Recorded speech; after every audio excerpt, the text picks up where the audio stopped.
A 9-member Chinese delegation will head to Washington this week to meet US trade officials. Lower-level talks are also scheduled for later this month.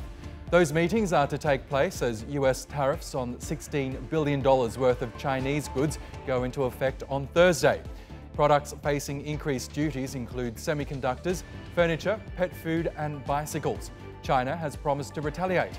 And US businesses worried about China's response are expected to urge President Donald Trump not to impose planned tariffs on another $200 billion worth of Chinese products. The US is holding a public hearing this week to discuss those tariffs. Well, among those businesses concerned about the tariffs are American manufacturers operating in China's Pearl River Delta.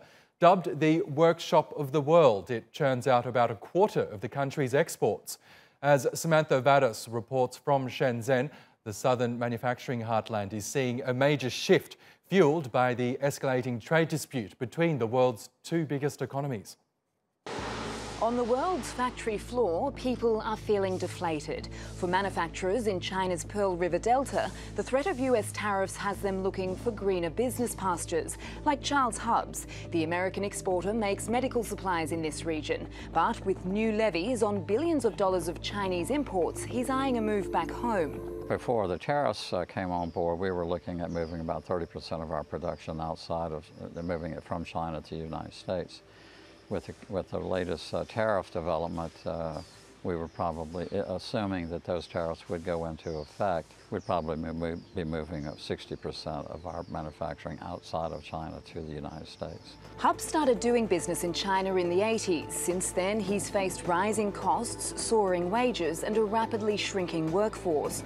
Now, this tit-for-tat trade war between Washington and Beijing has again forced him to redo the sums. The United States is by far the largest market for what we call single-use or disposable medical devices. So if we have tariffs, a 25% tariff would be unworkable for us.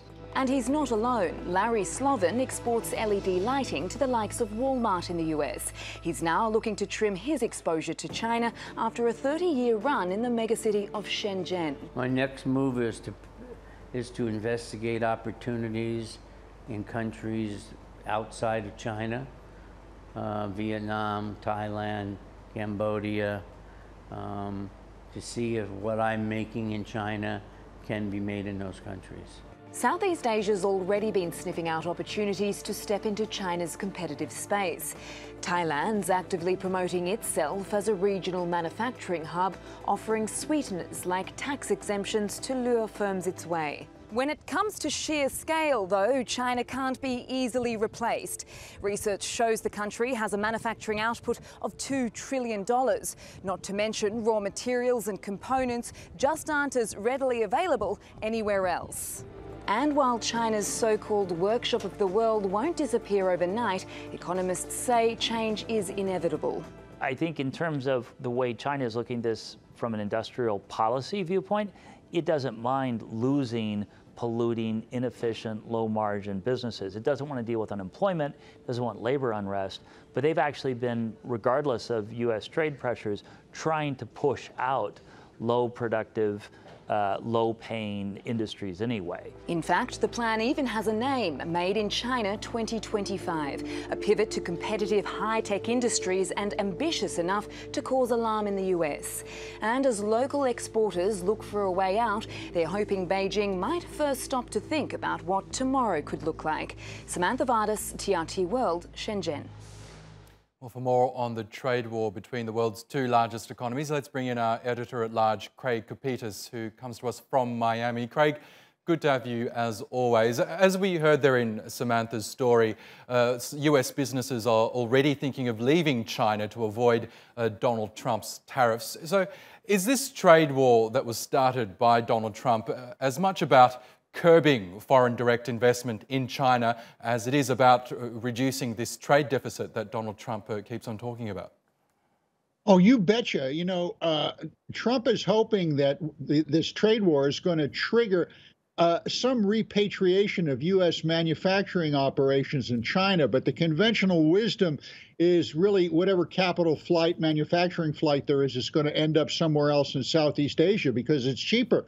You know, this is a trade war, and people are talking in military terms, and I'm going to throw one into the mix. Hurt locker, which is military slang for severe injury, and that is what we're kind of calculating right now.